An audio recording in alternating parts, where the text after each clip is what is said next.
Well, hello everyone. This is Data Driven Formula One with Patrick, Henz, and Ganna Pogrebna. Hi, Patrick. Hello, Ganna. Hello, everyone. Finally, we got to we got to this topic. So today's topic is Niki Lauda.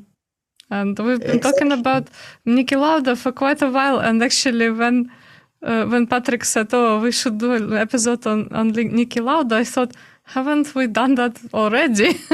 And we haven't done it, but we talked about Niki Lauda a lot.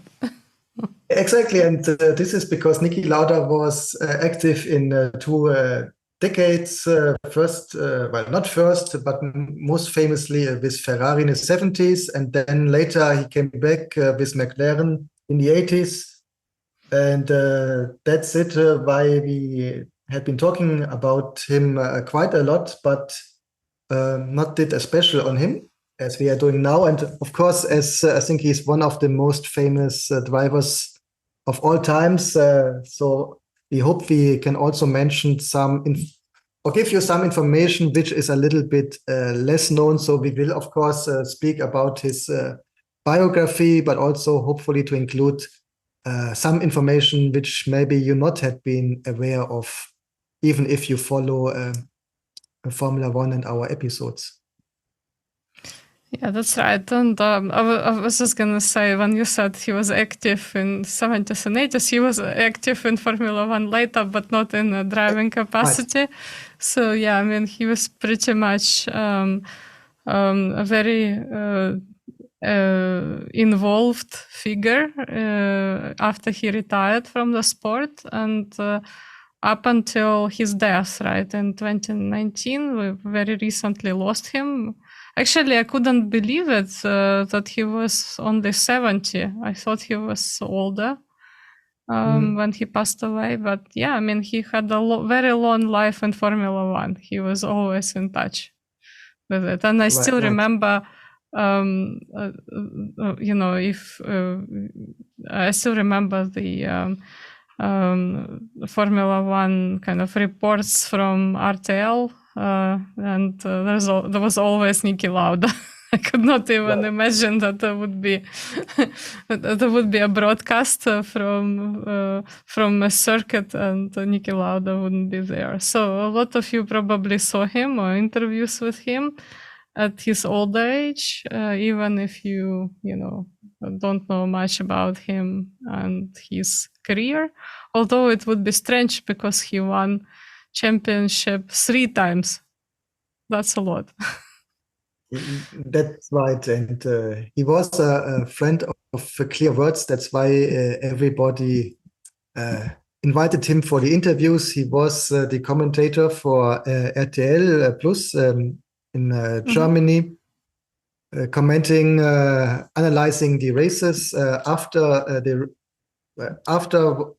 final checkered flag. So he was not commenting the races, but RTL used him to analyze the races where he always and before very often, right? Words. Before and after, so all this whole runs, before, But I just remember that the majority of races that I watched, he was present in some capacity, and even I think.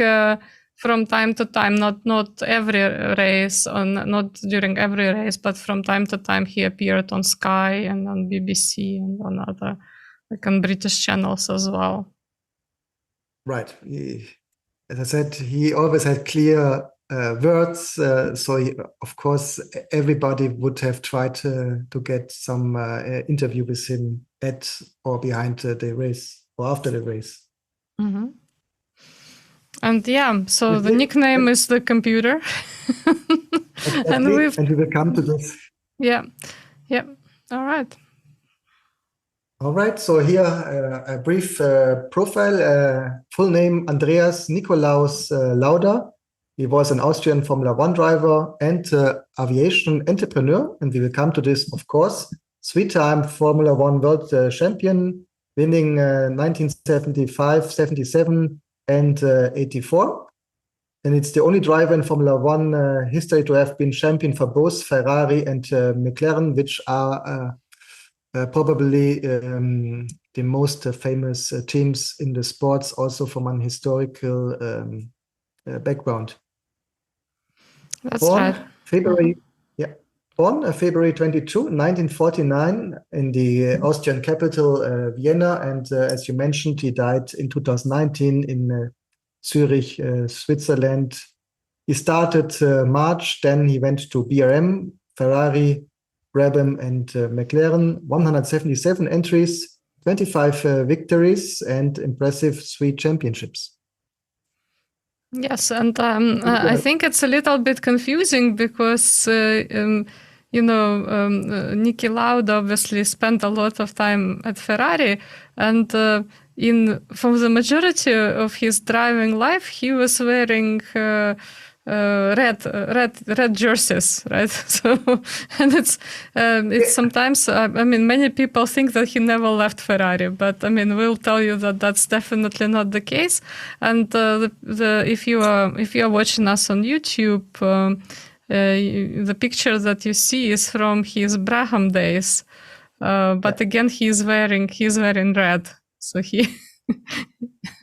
At the time, the sponsorships at Brabham were such that it was also pretty much red, and they had the Parmalat blue and all that. Yeah, that's correct. At that time, the Brabham cars had been red, as they've been also sponsored by Alfa Romeo. And let us go back.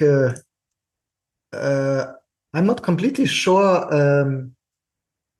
From which year this photo is, but if I'm correct, when he was at Ferrari, he was also using this blue overall as in the 70s, and we discussed this also a little bit in our episode about Gilles Villeneuve. The drivers not all wear the same team colors, but they pretty much use their individual overalls based on their personal sponsors. For example, also Gilles Villeneuve, as he was already at Ferrari, was using a blue one based on his personal sponsors. So maybe this one could also already from his first year at Ferrari. I'm not sure about this. Mm-hmm. And is it this badge? Is it Raiffeisenbank or something? It might have been. Yeah. So. Exactly. We will discuss this, of course, also in this episode. For the ones who saw the movie Rush, there also in the beginning, you see how Niki Lauda went to the bank, gets the credit, and so on. I think Niki Lauda said that this movie was around 80% correct. And we discussed it in our various episodes. For example, the rivalry between James Hunt. Of course, it was a rivalry, but they never had a bad relation. And I think we see this also on some of the photos here. Sometimes, for example, you saw that James Hunt was sitting inside the Ferrari before the race, while Niki was on the side. So they really had, I think, a quite good relationship in real life. Yeah. So it was the conflict was over dramatized, but it's obviously it's just remember that the movie is always a work of fiction to some extent. So yeah, obviously it was.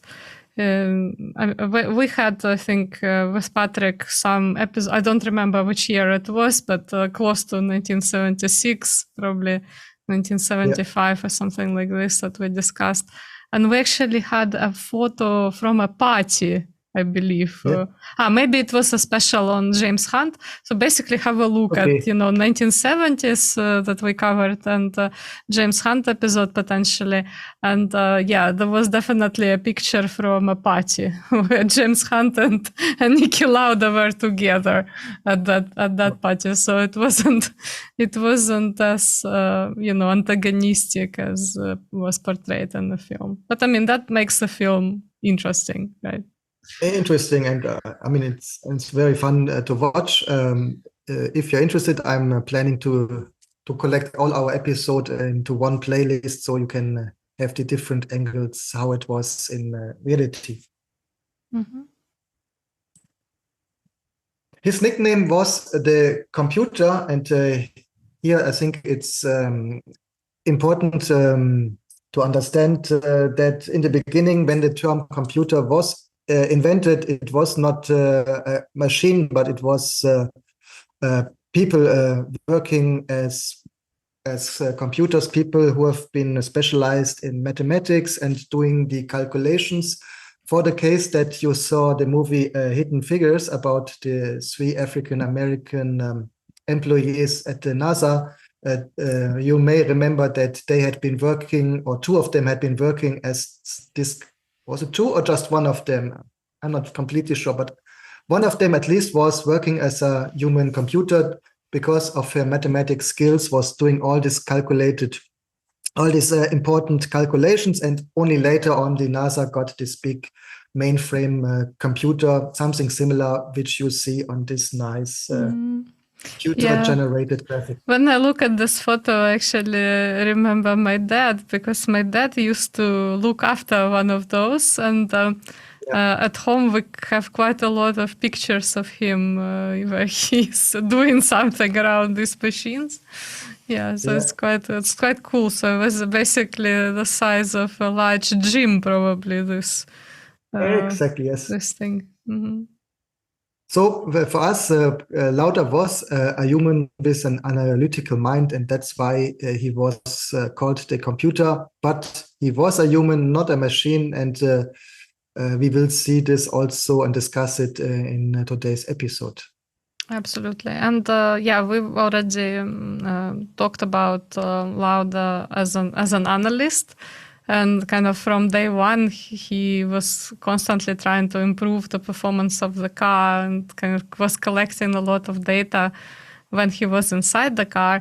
And like Patrick said, at the time there were no sensors when Niki Lauda started in Formula One, and of course the sensor was the driver. And he was probably the best sensor there was in the sport, because he was very analytically oriented, very data oriented person, and he supplied that data to various decision makers, and he himself was a decision maker for a long time, and that all went into how he competed in Formula One. Indeed. Let's go a little bit back to his early age. As I said, born 1949 in Vienna, so quite shortly after Second World War. He was born in a quite wealthy paper manufacturing family. So his father wanted, of course, that he continues the family tradition, and was not supporting he doing something crazy as becoming a Formula One or in general a race driver. That's why he was not financially supported by the family. But and this is something I think you can see quite interesting in the Rush movie. So he proactively went to the bank, getting credit to finance himself practically. Something what we also do since some years ago, where you can finance yourself, collect money via the internet. So he got this credit, and due to this, for many, many years, he used this badge of the Raiffeisenbank, Austrian bank, with these 2 horses. And so he got twice a credit, first to enter in general in motorsports, and also later a second one to change from March to the BRM team. That's right. And the first one of the first races that he won, it was basically, obviously, like all drivers, the majority of them are not starting immediately in Formula One, as we or even for Formula 2 and such. But so he won, I believe, kind of like a cross, not cross country, but like a elevation kind of race, and was quite successful in that.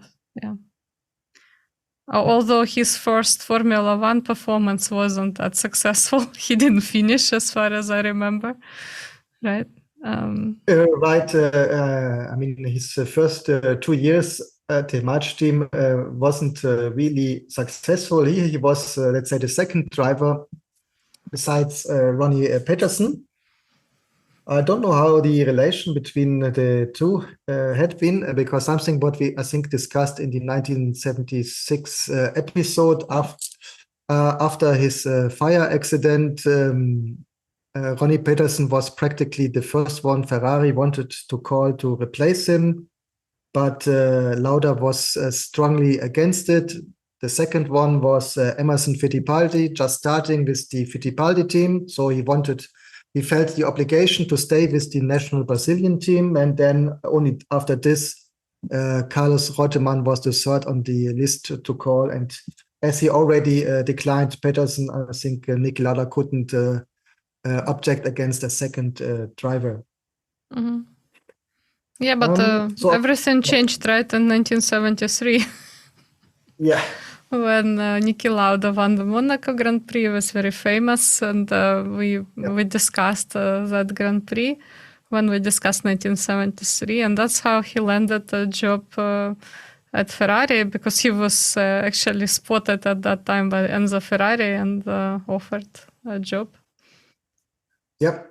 And this, I think, happened with various drivers also after Niki Lauda, that if you have a great performance at, especially at Monte Carlo, the other team chef get interested in you, because this is one of the tracks where the car has relatively less importance in comparison to the skills of the driver. So here, if you are talented, you have the opportunity to shine, and this was used by Niki Lauda, and I think also some other drivers up to today. That's right, and I think it also, I mean, he got famous very quickly as a data-driven person, and I guess that was also an important factor. And it kind of gives you an idea that when you have experience in competitive sport and data analytics, you become highly competitive for jobs.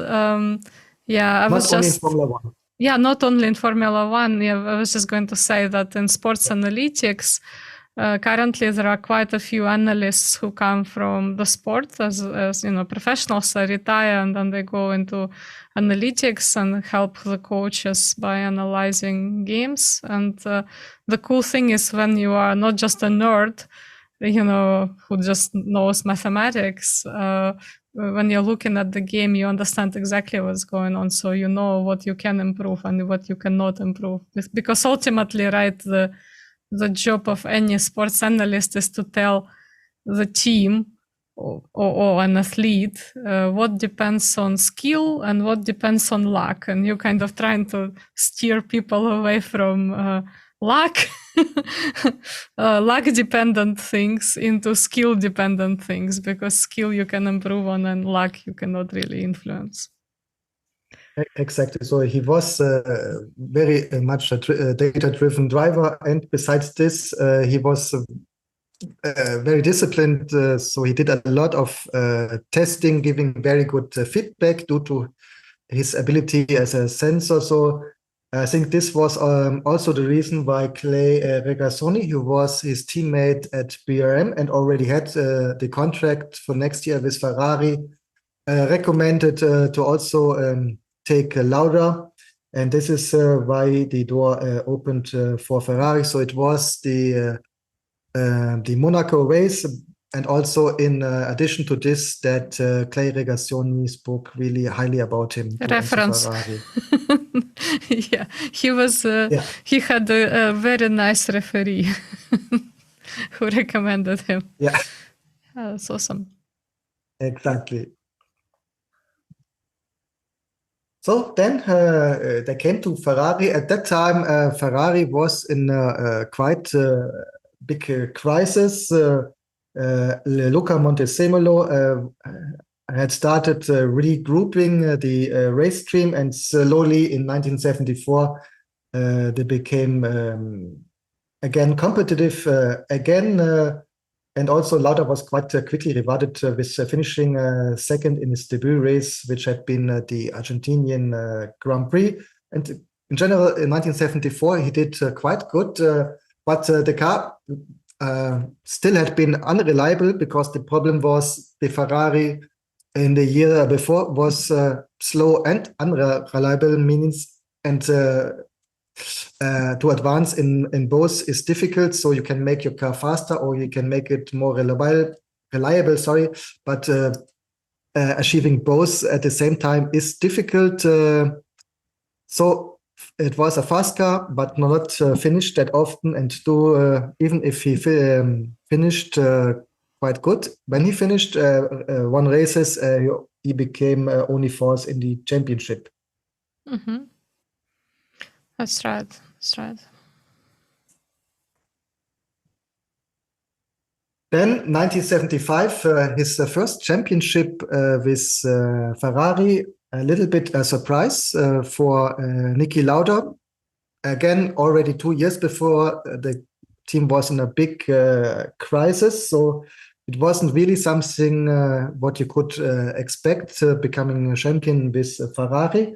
So here you see a little bit data, what we show you. If you see us on YouTube or on Spotify. So the first 4 races, relatively more or less. Then he won 3 races in a row. So at that time, it was not really predictable to be able to win the championship. So I think Niki Lauda was just driving as fast as possible. So he had a quite impressive statistic here, also on driver tracks, like for example Monaco. And maybe then, after he was leading in the championship, he became a little bit what we call again the computer. So not driving 100% risk, but only maybe 90, 95 to maybe not trying to win each race, but to score important points. What he did, not that much, but enough at the end to win the championship before Emerson Fittipaldi and Carlos Reutemann. Mm-hmm. I was just wondering, Patrick, what are these? Well, I understand the computer. What are these driver tracks? What's that? For me, these are tracks like, for example, Monte Carlo,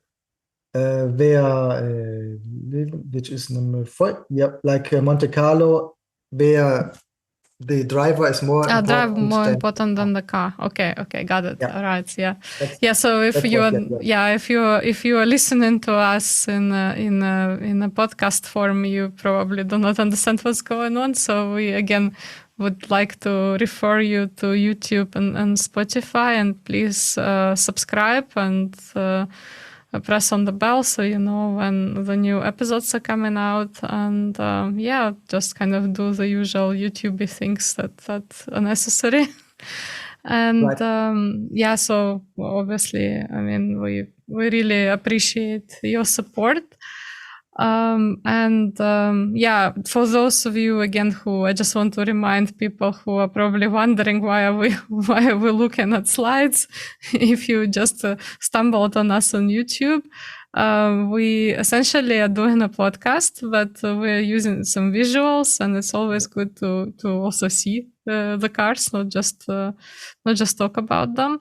And we are doing this in ethical and copyright preserving ways. So we're only showing you materials that we are allowed to show. And usually the footage is, belongs to someone. So you cannot actually show the footage legally without the permission from the copyright owner. And that's why we're doing it this way.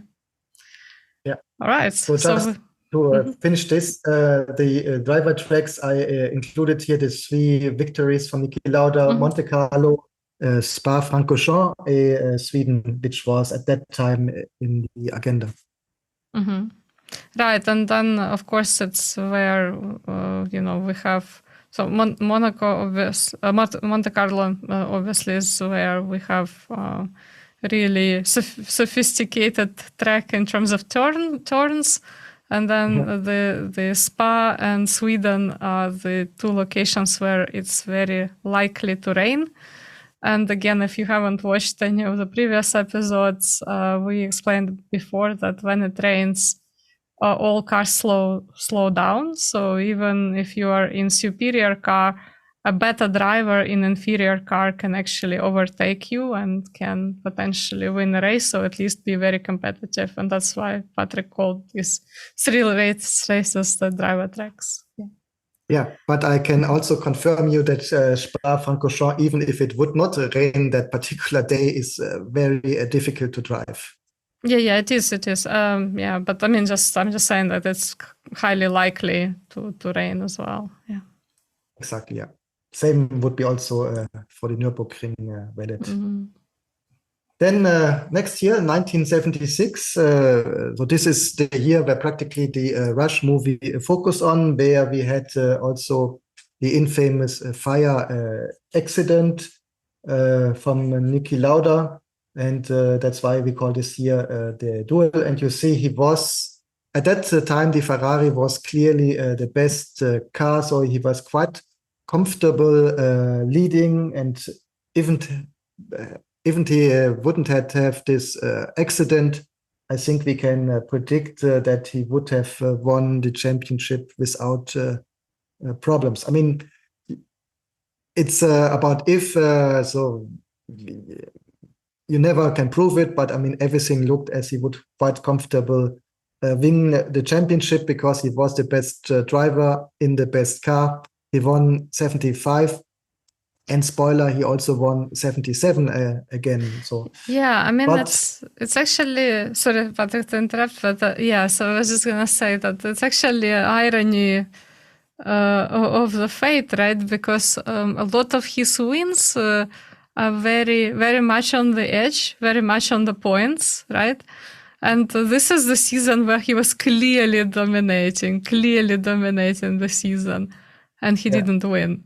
I mean, that's just kind of also tells you how unpredictable Formula One is. Like you can score wins just on points, kind of, and have just a little bit of an advantage and get to be a champion. And you can also be the best driver in the best car the whole season and still don't win because of the kind of stroke of fate that happened with Niki Lauda. And here the photo, which maybe not the photo you've mentioned, but another one where we see the two together after the accident, obviously. So you see, they not have been enemies. Yeah, exactly. As shown in the movie. Well, also in the movie, they not have been enemies if you see it until the end. But it wasn't such a unfamous rivalry. So in fact, they had a quite good relation before and after the accident, and also in this year. Mm-hmm. Yeah, and then we have a few photos for you. I mean, this one it took me quite a while to find it, but this one has this is when we will talk about the accident now. So the next photo that you will see if you're watching us on YouTube will be after the accident. But this one is picturing Niki Lauda and the Ferrari. So the car that he got when he signed. So this is when he signed and was. Are you sure? I would assume it's more in the beginning of the 1976 season. No. I mean, yes, of course. I'm saying before the accident. Yes, but I mean, this is where we have him kind of before. So the image that we have of that's what I meant. Sorry, the image that we have of Niki Lauda is usually kind of after the accident. But I mean, here he's before the accident, and we have his car in there, and we also have and the Ferrari there just next to him. Right, and this fire accident not only changed Niki Lauda's life. But also, I think Formula One in general, because after the accident, he started an intensive and personalized physical training program to prepare his return as soon as possible. And we may say that this was the beginning of the Formula One driver becoming really an athlete as we see them today. So practically it started also the end of the gentleman driver, or the drivers which spend a lot of the time in parties. So let's say the end of the James Hunt type of drivers, as you may say so, even if Hunt still won this championship that year. I mean, we also probably should mention that this was a historic accident, because after this accident, Niki Lauda also advocated very strongly for health and safety in Formula One, and a lot of the procedures that you see today was very much inspired and by him, and a result of his efforts. And to prove that, I just want to mention another film that is called Senna. We mentioned this film before. This is a documentary, and in this documentary, you can see the discussion before, kind of various races, driver discussions that were filmed, where Niki Lauda says, "Oh, we cannot race today because the probability of getting hurt is higher than 20%, and you should never assume that you could do it." And he essentially always insisted that health and safety should come first. And like I said, in many ways, he shaped the current thinking in the sport about health and safety. So this is where you see the actual not footage, but the picture of the accident. And so we kind of showed you Niki Lauda before. This is the accident itself, and then we will show you Niki Lauda after. Yeah, and the tragic thing is that the conditions on the Nürburgring, which are often changing, there had been for discussion, and Niki Lauda had the original idea that due to his risk rule, he didn't want to start, but nevertheless, maybe due to peer pressure by sponsors, fans, against his own rule, he decided to start. So let's say if he would have complied with his personal rule, as he maybe did later on the last race in Japan, not to start again, he would have lost this race, but he would have participated in the next race. And again, you may it's what happened if we cannot say, but maybe he would not have had this accident at the Nürburgring, but maybe got important points at the next races and have won comfortable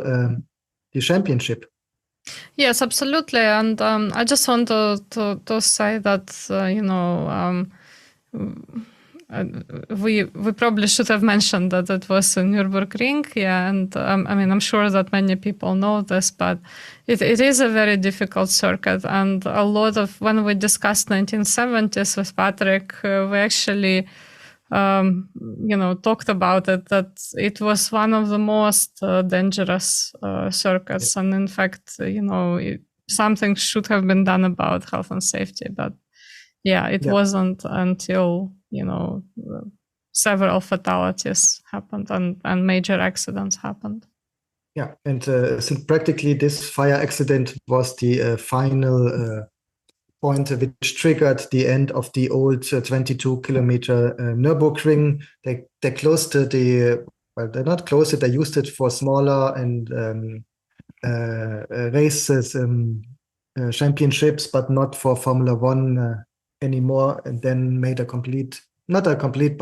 practically a new racetrack, and Nürburgring became back on the agenda in the 1980s, but a very short version of the Nürburgring. Yeah, and that's Niki Lauda after. Yeah. after the accident. If you're watching us on YouTube and Spotify, you can see him. And we've already talked about this with Patrick when we discussed 1976. So we have a separate episode, and I'm just going to refer you to that episode. That in many cases, actually, overwhelming probably majority of cases, drivers who get into that kind of accident or any serious accident, they very rarely come back. And to see a driver be that committed to want to go back so quickly, it's just amazing. I don't think there's any other example in the sport where that would happen.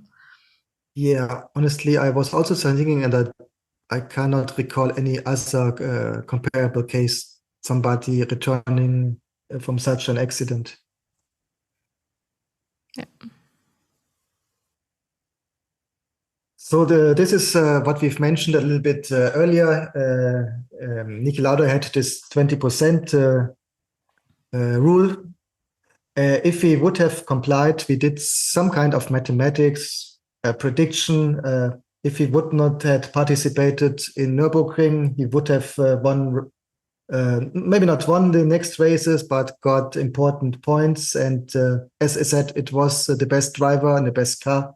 So most likely he would have won the championship without any kind of problems. Of course, in Formula One, you never know what would have happened. So this is just some mathematical calculation.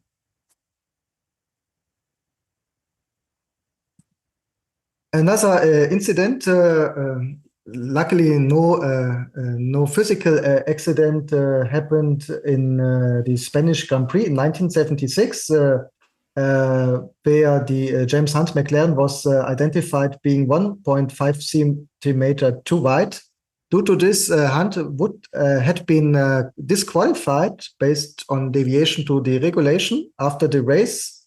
But after some weeks, it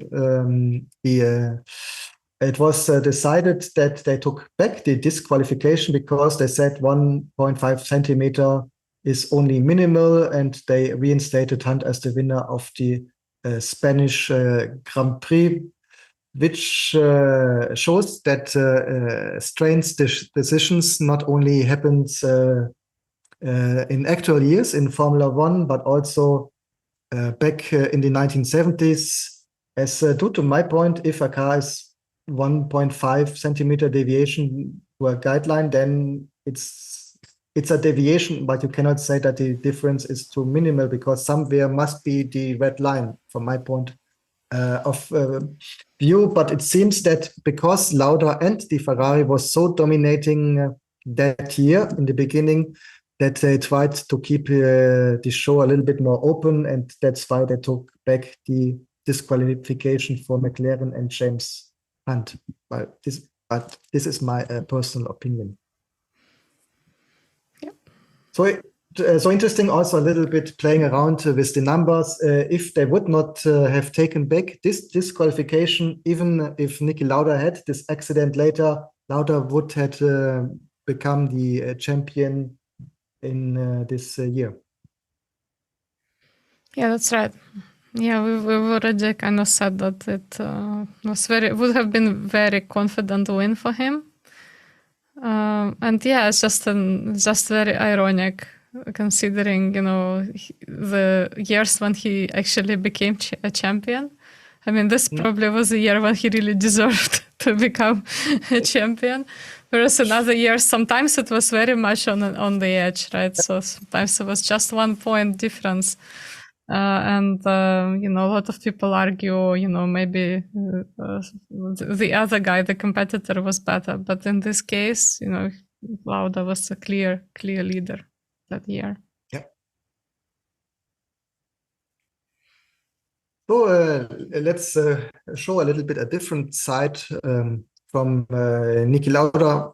As we mentioned in the beginning, we tried to include also some information which maybe you not have heard about it. He wrote various books one of the first to Hell and Back, an autobiography, which I think he wrote after the first time he retired from Formula One. And from if you're into business, quite interesting, because here he presented his 7 rules about financial negotiations, including speak about the prices, keeping emotions out of the negotiations, show some kind of disinterest, so have the poker face, leave the other side space for the negotiations. So if you put a gun to the other person, you say, take it or leave it, then there's of course a risk that they take the leave it. So if you want to come to a positive outcome,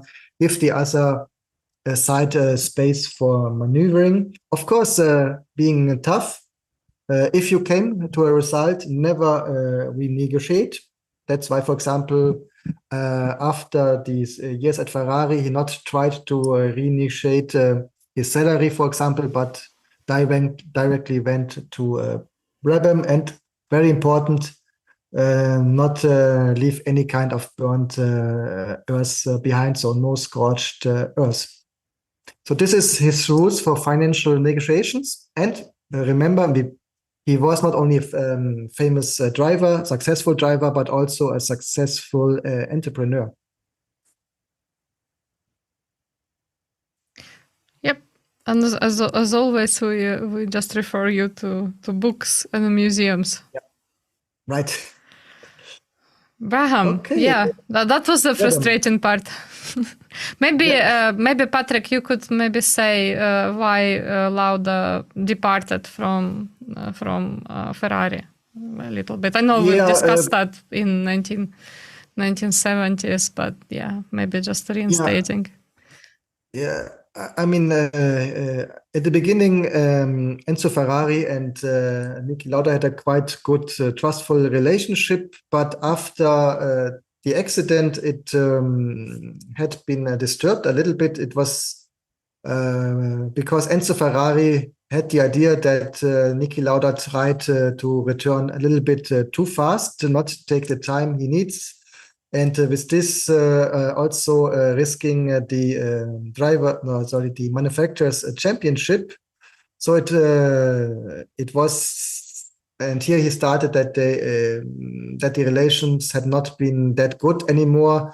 So even if the next year, 1977, they still had been good, there hadn't been this level of trust. Niki Lauda didn't felt that comfortable anymore, and that's why he was open to listen to other teams, especially if they come up with something quite interesting, like, for example, a $1 million salary, which was in the 1970s a lot of money. And it's still a lot of money, but if you see what Formula One drivers today are earning, it's not that much. But at the end of the 1970s, $1 million was really an argument to think about switching your employer.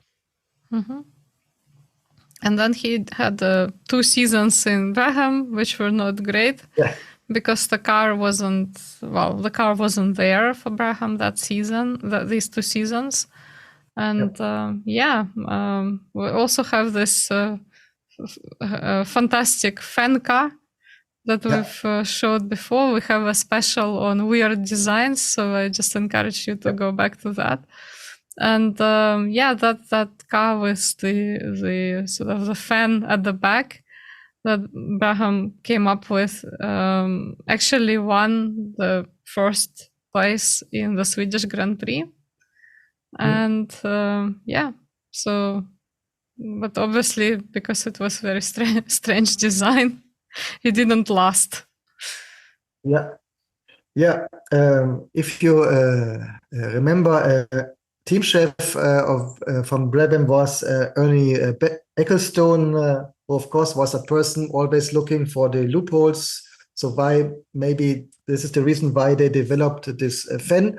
And also you may remember Bernie Ecclestone, also a financial genius.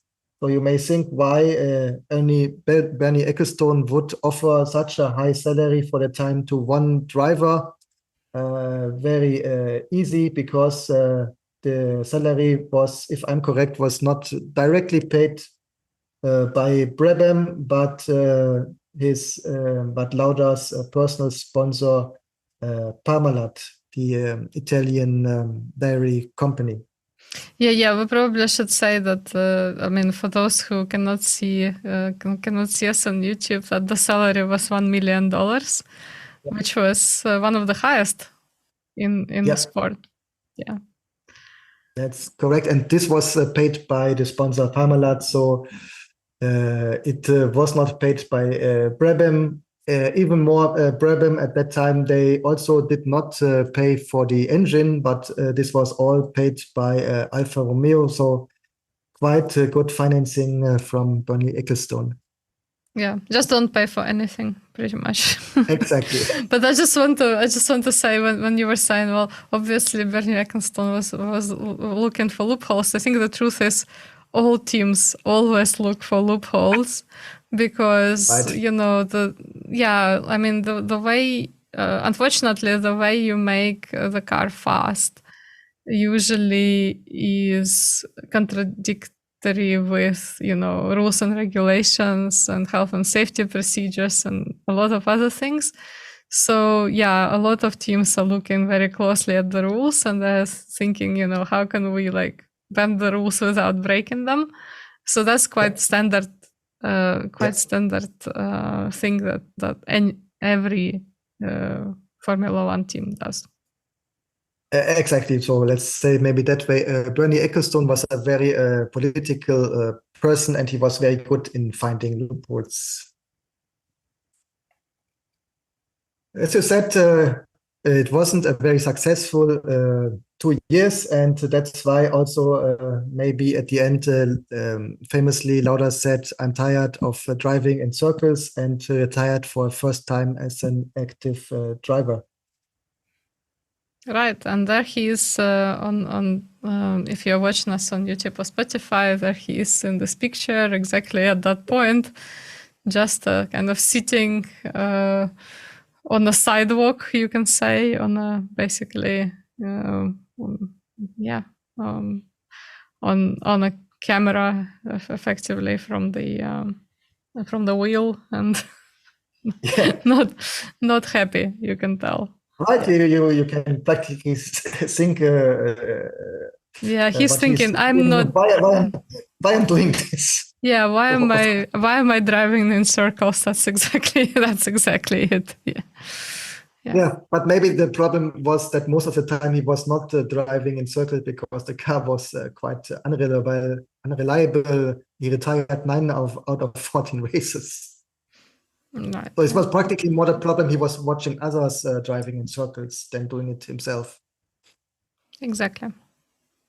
Important, in 1979, he made the first contact with Ron Dennis because Lauda was participating in the BMW M1 Pro Car Championship, driving for the British team, which was led by Ron Dennis, who also has been strongly involved in the McLaren Formula One team. Yes. And that's maybe because some years later, in '82, he reappeared as a driver. So he felt motivated again, driving in circles, especially with Formula One cars. At that time, he had already his own airline. So again, he got a very interesting salary. $3 million Ron Dennis offered him. Exactly. I think we're gonna get to this. Yeah, we're gonna get to this. Yeah. But yeah, I mean, this was the highest ever salary paid to a Formula One driver. So basically, Niki Lauda didn't want to come back. He just said, well, I retired and all that. And then Ron Dennis, being Ron Dennis, decided, let's make an offer to this guy that he cannot really reject. And that's exactly what happened. He went and he offered Niki Lauda $3 million salary. And Niki Lauda could not say no. And I have to say, it paid off. it really Yes. paid off for McLaren. It was probably the best $3 million that they spent. And my understanding that it wasn't like over-the-counter salary thing. It was investment in that in the airline. I think that's how they did it. Exactly. So Ron Dennis knew also the motivators for Niki Lauda. He knew that as an entrepreneur, he would have good use for have this 3 million because he wanted to expand his airline, which also, of course, helped to motivate somebody again. And also, I am sure Niki Lauda had been motivated again to drive cars on the limit. Yeah, that's right. If I'm correct, this is the only time when a driver returned and it was really successful. I mean, we have other examples, people coming back, but they never had been on the same highest level as when they retired from the sports. Yeah, we discussed Graham Hill, for example, and you all, if you haven't watched that episode, please do, because we have also some footage of him coming back, and he suffered serious injuries on his legs, and he never really came back with full strength, even though he had his own team. So definitely that's the case. And also, but I think it's again, this is about the calculating and analytical mind, right? Because if you think about your job as probabilities, right? So as 20% chance I'm not going to get back, and this is how you view it. Not that I had this major accident and now I'm afraid to drive. Then it makes it easier for you, right? So I think only a person with that type of mind can then come back, right? Because otherwise, if you're just driving on passion and talent, and we will discuss later Ayrton Senna when we get to him. Well, that's exactly what happened to Ayrton Senna. He just believed that when he was driving, nothing could happen to him, right? And then he had a major incident from which he just walked out, and he wasn't the same again. And that's because it's completely different mindset. But with this mindset, if you're just thinking, okay, there is a 20% chance that I can get in trouble today, and it just happened that I got into this 20%, right? So that helps you. I think that really helps you to pull yourself together. Yeah, if somebody is expert on statistics, Niki Lauda underlined that this is not meant as a mathematical rule, because let's say if you have 14 races in a year, and every time you have a 20% to die, then most likely you would not survive the year. So he underlined this as a philosophy, but it's not a mathematically true rule for him. Yeah, exactly. But I'm just saying, if you are thinking that there is a chance that things can go wrong, and they do go wrong, then you're not so upset. If you thought, nothing can happen to me, and then all of a sudden something happens. Yes, and we also have to consider that in these times, there's still, unfortunately, a lot of drivers died. For example, we mentioned in the beginning, he was teammate of Ronnie Peterson. Gilles Villeneuve died. So there's still, at the end of 70s, beginning 80s, it was a much more dangerous sport than it is today.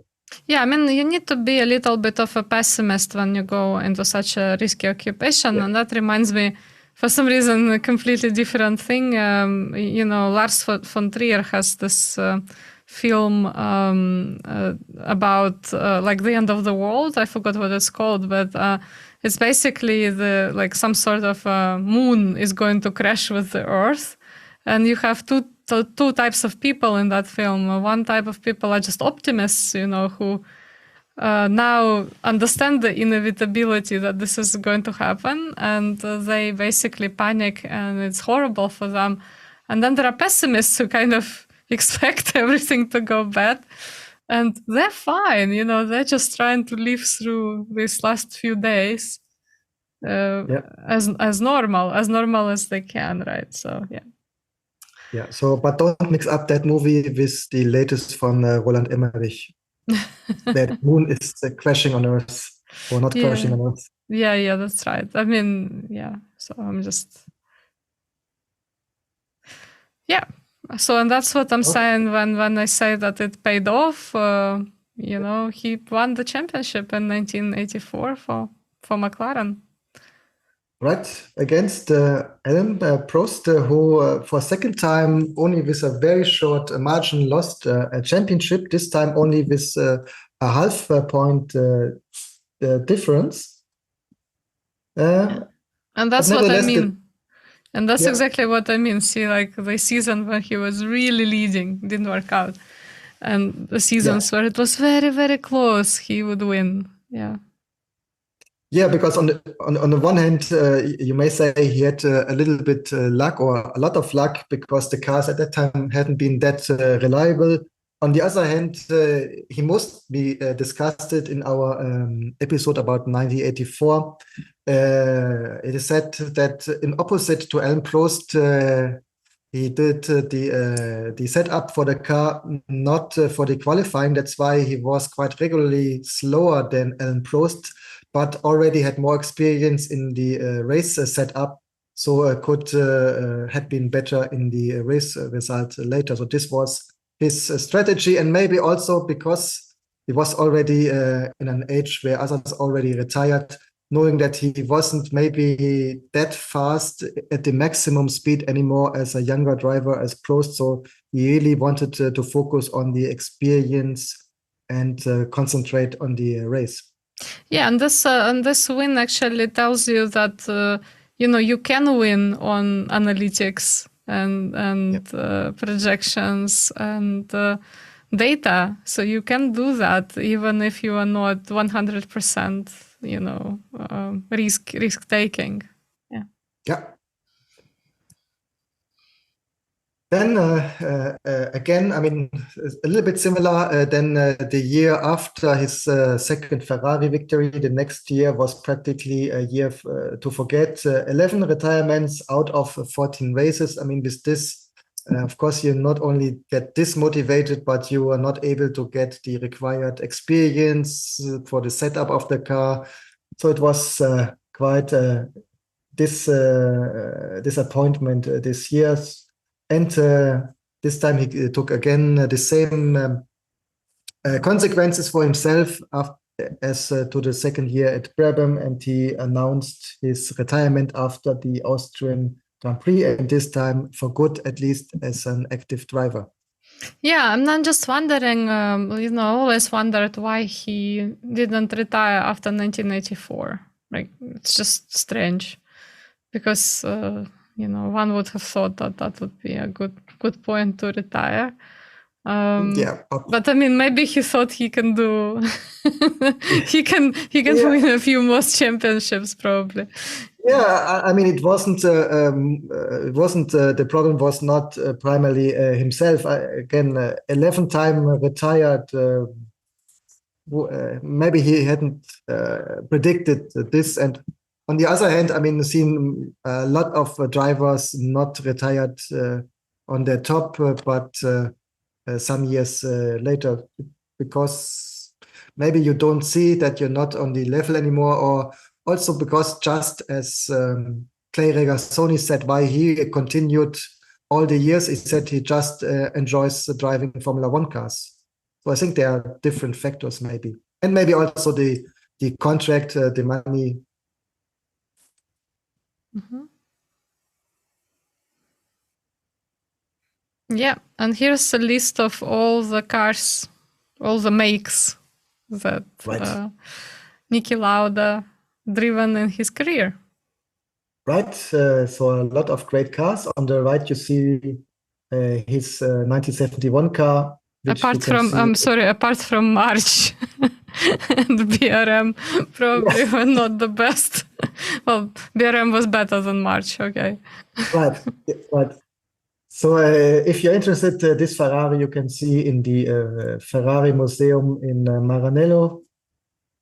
By the way, only the 75, not the 77. Maybe we discuss it sometimes. The racing teams, they're not keeping the cars, at least in the beginning, maybe 1970s and earlier, because they used it as space for the next year's cars, and sometimes they sell them. So I don't know what happened with the 77 car, but at least in the museum you only see the 75. Someone has it in the private collection, probably. There's a high probability for this. Speaking about private collection, the story of the last Ferrari GTO. Ferrari, traditionally, they are having their normal portfolio, but from time to time, they also have a limited production of super sports cars, like the 288 GTO, the later Ferrari F40, the Ferrari Enzo. And traditionally, if you won a championship with Ferrari, they give you one for free. As mentioned, at the end of the 70s, the relation between Ferrari and Lauda hadn't been that perfect. But later in the 80s, they come again closer again. And of course, he worked again for Ferrari. And that's why in 84, they wanted to honor his championship and gave him one of their super sports cars, the GTO. Unfortunately, well, not unfortunately, they already sold the complete limited version production. So due to the legend, they did one additional to give Lauda this car.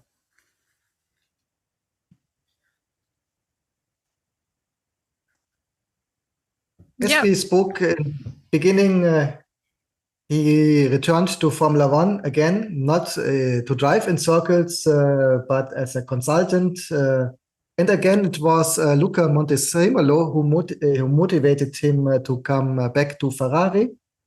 So he had been here a consultant. Then in 2001, he received the opportunity to become the team principal for the British Jaguar team. Honestly, wasn't that successful. So already 1 year later, he lost this opportunity. Later then he became, much later, practically after this, he had been busy with commenting and analyzing races for TV at RTL Plus in Germany. And 2012, he became appointed to a non-executive chairman of the Mercedes-AMG Petronas team. And here he was, for example, involved in the negotiations to sign Lewis Hamilton and give him a 3-year contract. And this Lewis Hamilton, as we may know, had been quite successful with the team. Yes, I mean, I'm pretty sure that he was doing a good job in Jaguar, but I mean, we know how troubled that team was, Right. and we probably will. Well, I'm sure we will get to that when we discuss the early 2000s. Yeah. I completely agree with you. I don't see that it was his fault that his team not had been more successful. But also he had always in parallel in these years, he had his own airline, Lauda Air, which had been later sold to Berlin Air, or how it was called. Air Berlin. Air Berlin, yes. So he had Lauda Air, also later renamed to just Niki. Also, he was a brand ambassador for Bombardier Airlines. And so quite busy, also being principal for Jaguar, analyzing races for RTL. And important. Later, he not only became a non-executive chairman for Mercedes, but also he himself owned 10% of the company.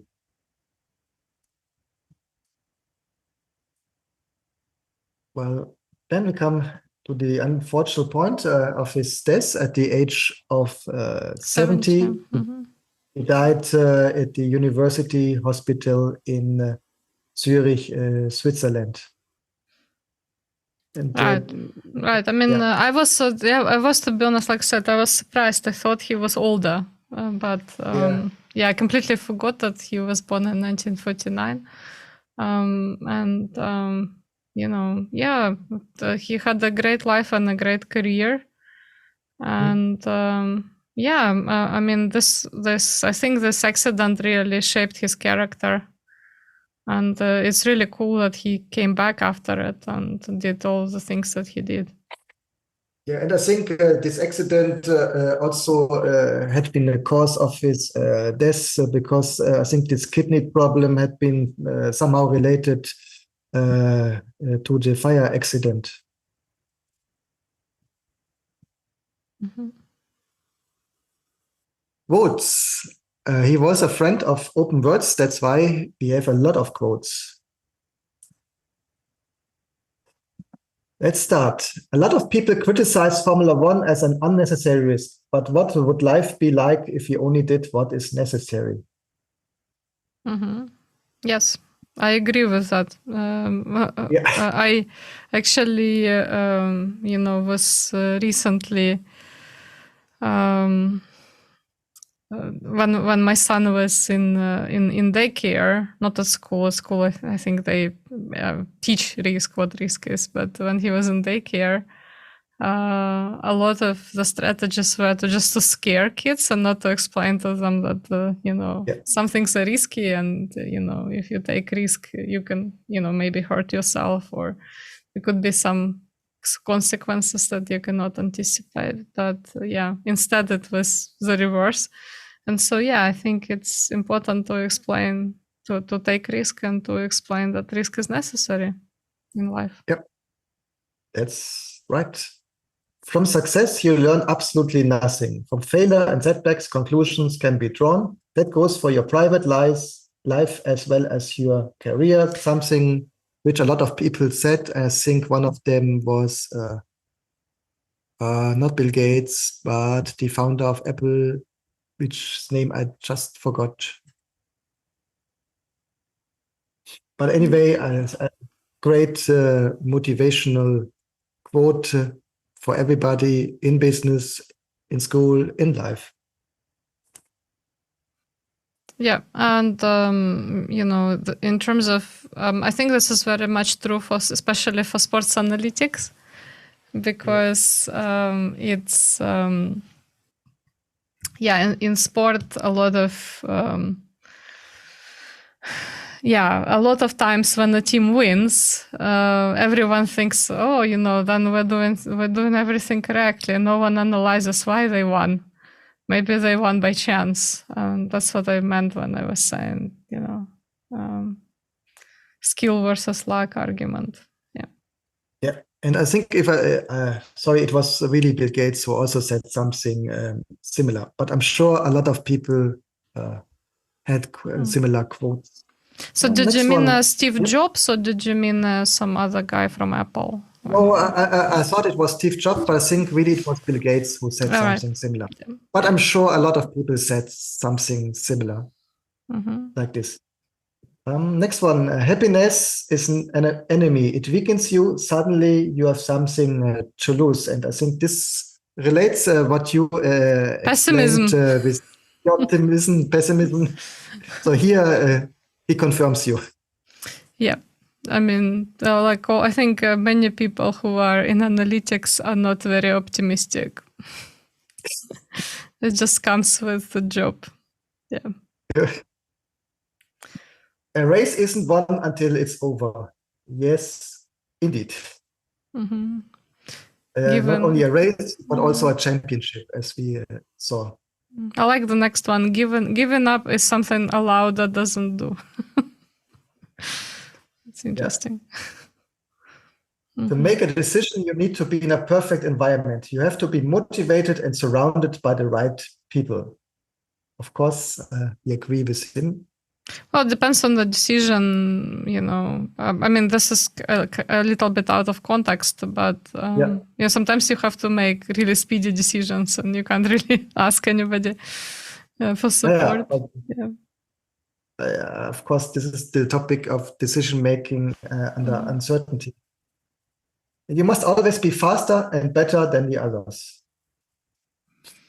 Yep, that's the story of racing. Not only racing, but also, of course, climbing up your career in business, in schools, whatever. You have a break in your brain that stops you doing stupid things. The older you are, the earlier that break comes on. When you're 20, you stop at nothing. When you're older, you're cleverer than when you are 20, so your brain break operates more often. And this may be something also which can align to the time, shows the difference to the time he was at Ferrari, then at McLaren. As here at the end, at least he was concentrating on the Sunday race and not focusing that much on the qualifying the Saturday before. You must always aim for further growth. Yep. I see myself as the mind of the business which takes care of every last detail. If you do not do this, you cannot be fast enough. Right. I am someone who places great value on the detail. That was always the case, even my days as a racing driver. And this mindset let him focus many hours on testing, on improving the car, because he was really on each detail of the car. I think the next always. I think the next quote is about all people who have some sort of KPIs or deadlines understand what it is. Right. Pressure is always on if you don't perform. There's no question, right? We all have our personal key performance indicators. When we won, then it was Ferrari who had won, not the driver, because Ferrari was the best car. When we lost, it was always the driver's fault. I mean, this is, I think, the story of life of many drivers and pilots. It's very often they have to take the blame if something happens. I mean, it was quite famously, I think, said about Enzo Ferrari, but right, I think at the end, I think all drivers perceive the same in their particular teams. And more quotes. Don't talk too much, focus on the goal and achieve it. The less you talk, the more time you have for the essentials. And quite interesting quote. Of course, I agree with him. On the other hand, he was relatively speaking a lot and speaking quite openly. Yeah, I don't quite to the point. Yeah, I don't think he means communication when you're working on something. I think he means don't just go out to the press and talk about, to talk about something. Like it's not what you should be doing. You should just concentrate on working. Yeah. Next one, for me, Ferrari is my heart, Mercedes my wallet. And I prefer to have my right foot than a nice face. Okay, but I mean, on the other hand, I assume this he said after his accident, so practically there was no choice for him at that time. But at least he saw and here he was the optimist, so he saw the positive side. Yeah, I think it probably was, again, this is out of context, but probably was part of a joke of some sort. Yeah. Yes. He was just saying, like, face is not important, which I agree completely. Yeah, and I mean, in general, in general, he had this dry Austrian humor, as far as I saw. Yeah, and again, like we were talking about pessimism, pessimists normally make very sarcastic jokes. Right. Yeah, so. Indeed. I won 3 titles without ever being the fastest. I think he makes him a little bit weaker than he was. He was also very fast driver, but not. He had this focus on testing, so it was not just the driving. In racing, you need the head, and that has never been lacking. It seems exaggerated to call myself cold. I'm just a precise, controlled man who does a dangerous job, a job that does not allow mistakes. At the wheel, yes, I'm a computer, but coldness can save my life. The precision and coldness that are attributed to me are therefore dear to me. I think a quite good resume about him and his attitude. Mm-hmm. In theory, one can be more talented than me, but my S is more sensitive. He practically says that his S is his sensor. Again, he was always quite open and direct words. Also, as he was commenting and analyzing the races for the TV station. Here's my secret. I feed first if a car swerves and I correct it. Right. I mean, obviously, I think you need to have very good instincts if you're driving at those speeds. Yeah. So they're all they all have very good instincts, all Formula One drivers. Right. With the Drake, speaking about Enzo Ferrari, the greatest personality that I've ever come close to has disappeared. With his charisma, he animated a car that lives because Enzo Ferrari is behind it. He lets his car live, and the whole world knows a Ferrari. When I ask my 7-year-old son, he knows that a Ferrari is a car. This is only possible because he is behind it. So I would assume this was shortly after Enzo Ferrari passed away at the end of the 80s. Next, you learn absolutely nothing from success. This is in many cases right. For this, important for the ones of you active in management, that you not only do a root cause analysis, let's say if you're losing a project or something goes wrong, but that you also, and sometimes this gets forgotten, that you also analyze your success, why you have been successful, why something was working as predicted, because if not, as Lauda said, you learn absolutely nothing from success. When, after the accident, I came out into the world and people looked at me, they were shocked. It upset me. I thought they were impolite not to hide their negative emotions about my look. Yeah, understandable. Yeah, but that's just. I think it's the same now with inclusivity, right? So with anyone who looks different faces this issue. Right. I always go extreme ways, which I understand not only driving fast, but also the extreme effort he invested into coming back after his accident. I hate being famous. You have no freedom. You can't do anything. Well, yeah, it's not easy to live in the public eye. Yep. Legacy. So Legacy. yeah, we are coming to legacy of Niki Lauda, and of course, he was an inspiration for many people. So just one example, the song Faster 1979 from ex-Beatle George Harrison also had been taken from Niki Lauda.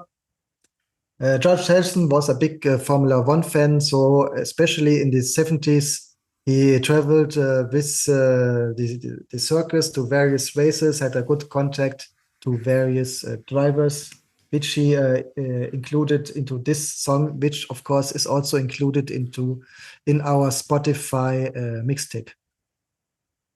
So just look for data-driven F1 mixtape, and you can find also this song from George Harrison. Something what maybe is less known to most of the people One of the first racing simulations came from the company Electronic Arts and had been published in 1989. And this even before the famous annual F1 series on PlayStation and other game consoles. So this was one of the first simulations where you can race, you can use the time between the weekends on testing.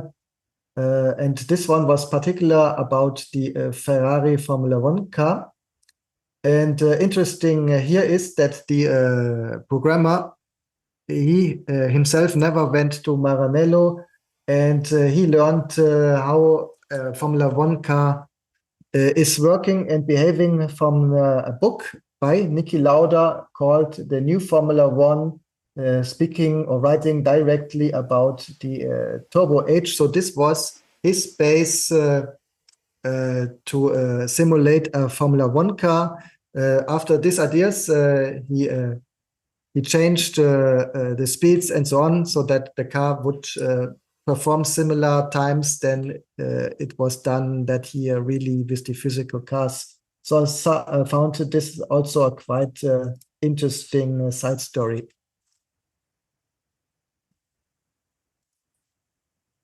Last but not least, of course, most of us today knew Niki Lauda, as many of us, we not saw him actively, or maybe not remember seeing him actively at the end of the 80s or the 70s. Part of his biography from the movie Rush from the year 2013. Again, of course, it's Hollywood.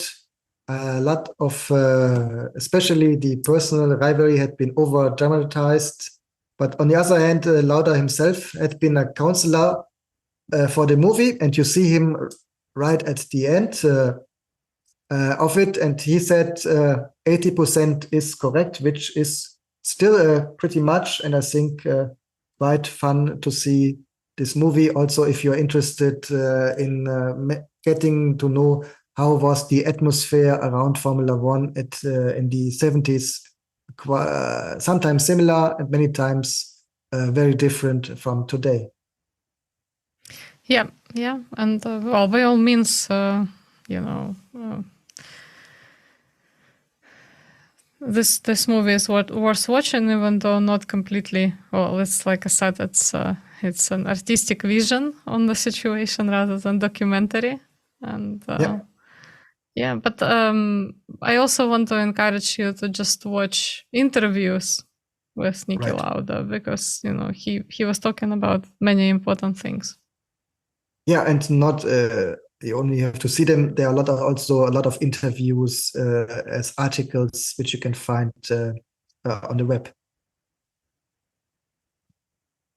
Okay, that was quite a deep dive into Niki Lauda, and that's all what we have for today. Yeah, thank you very much, and we'll see you next time. Bye. See you next time. Bye-bye.